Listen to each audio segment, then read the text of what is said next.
கரூரில் பெருந்துயரம். யாரும் எதிர்பாராத விதமாக நடந்த இந்த துயரத்தில் நேற்று நடைபெற்ற பிரச்சார கூட்ட நெரிசலில் 39 பேர் பலி என்ற தகவல் தொடர்ந்து நம் நெஞ்சை கனக்க வைக்கிறது. இந்த நிலையில் தற்பொழுது 19 பேரின் உடல்கள் ஒப்படைக்கப்பட்டிருப்பதாகவும் அண்மை தகவல்கள் கிடைக்கப்பெறுகின்றன.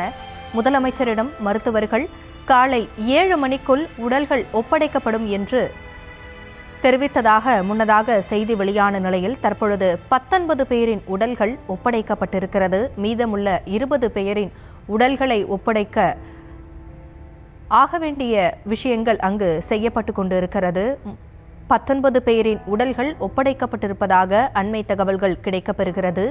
யாருமே எதிர்பாராத வகையில் இந்த துயர சம்பவம் நிகழ்ந்திருக்கிறது. நேற்று இந்நேரம் இயல்பு வாழ்க்கையை அனுபவித்துக் கொண்டிருந்த அந்த இடமாக இருக்கட்டும், அந்த மக்களாக இருக்கட்டும், இன்றைய தினம் அந்த இடமும் மக்களும் கண்ணீர் கடலில் ஆழ்ந்திருக்கிறார்கள். இந்த துயரம் நடக்கும் என்று யாருமே எதிர்பார்க்கவில்லை. இத்தனை உடல்கள் பலியாகும், இத்தனை உயிர்கள் பறிபோகும் என்று யாரும் எதிர்பாராத நேரத்தில் இந்த ஒரு சம்பவம் நிகழ்ந்திருக்கிறது. இந்தியாவையே உலுக்கி இருக்கிறது இந்த கரூரின் பெருந்துயரம் என்றுதான் சொல்ல வேண்டும்.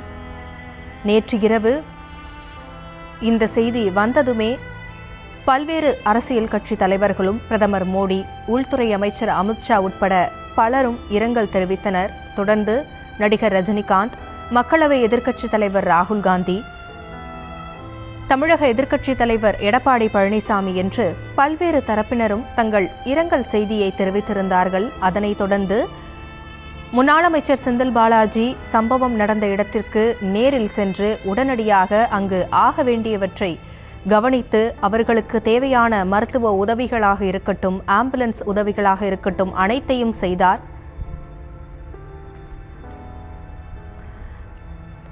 இந்த நிலையில் தற்பொழுது 19 பேரின் உடல்கள் ஒப்படைக்கப்பட்டிருப்பதாக தெரிய வந்திருக்கிறது. விவரங்களோடு இணைந்திருக்கிறார் எம்முடைய செய்தியாளர் தங்கமணி. 19 பெயர்களின் உடல்கள் ஒப்படைக்கப்பட்டிருக்கிறது. மீதமுள்ள 20 பெயர்களின் உடல்களை ஒப்படைப்பதற்கான நடவடிக்கைகள் அங்கு நடைபெற்று வருகிறதா? விவரங்கள். நிச்சயமாக தற்போது இந்த கரூர் அரசு மருத்துவமனை மற்றும் மருத்துவக் கல்லூரியில் தான் தற்போது இறந்தவர்களுடைய உடல்களை பிரேத பரிசோதனை செய்து தொடர்ந்து அவர்களுடைய உறவினர்களிடம் தற்போது தந்து வருகின்றனர்.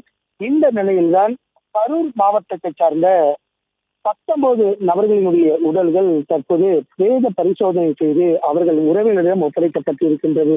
மீதமுள்ள 20 நபர்களுடைய உடல்கள் தற்போது அதிவேகமாக உடற்கூராய்வு என்பது நடைபெற்று வருகிறது. ஏனென்று குறிப்பிட்டால் நேற்று இரவே அவர்கள் இறந்து விட்டார்கள்.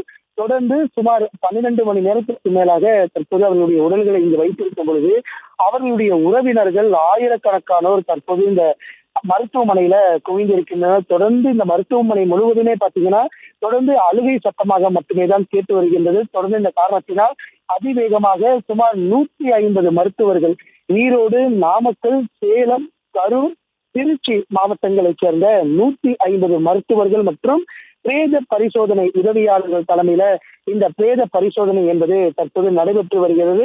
இதில் குறிப்பாக கரூர் மற்றும் ஈரோடு பகுதியை சார்ந்த நபர்களுடைய உடல் என்பது பிரேத பரிசோதனை செய்யப்பட்டு தற்போது அவர்களுடைய உறவினரிடம் கொடுக்கப்பட்டிருக்கின்றது. பிரேத பரிசோதனை செய்யும் இடத்திற்கு பார்த்தீங்கன்னா காவல்துறையினுடைய உயர் அதிகாரிகளான சட்டம் ஒழுங்கு ஏடிஜிபி டேவிட்சன் ஆசீர்வாதம் மற்றும் மதுரை சரக ஐஜி, டிஐஜி, கரூர், திருப்பூர், ஈரோடு மாவட்டங்களை சார்ந்த மாவட்ட எஸ்பிக்கள், அதே சமயத்தில் திருச்சி, திண்டுக்கல் மாவட்டங்களுடைய மாவட்ட ஆட்சியர்கள் ஆகியோர் இந்த சவக்கிடங்கள் தற்போது இருந்து வருகின்றனர். அதிவேகமாக இவர் மருத்துவர்களும் தற்போது பிரேத பரிசோதனை செய்து எவ்வளவு நேரத்தில் அந்த உடல்களை அந்த உறவினர்களிடம் ஒப்படைக்க முடியுமோ அவ்வளவு வேகமாக அந்த உடற்கூராய்வு என்பது நடைபெற்று வருகிறது. உடற்கூராய்வு முடிவடைந்த பிறகு அரசின் சார்பில் மரியாதை என்பது மாலை மற்றும் மலர் வளையங்கள் வைத்து அந்த உடல்களை அவருடைய உறவினரிடம் ஒப்படைக்கப்பட்டு அரசு ஆம்புலன்ஸ் மூலம் தற்போது அவருடைய உறவினர்கள் இல்லத்திற்கு நேரடியாக கொண்டு உடல்களை வைத்து வருகின்றனர்.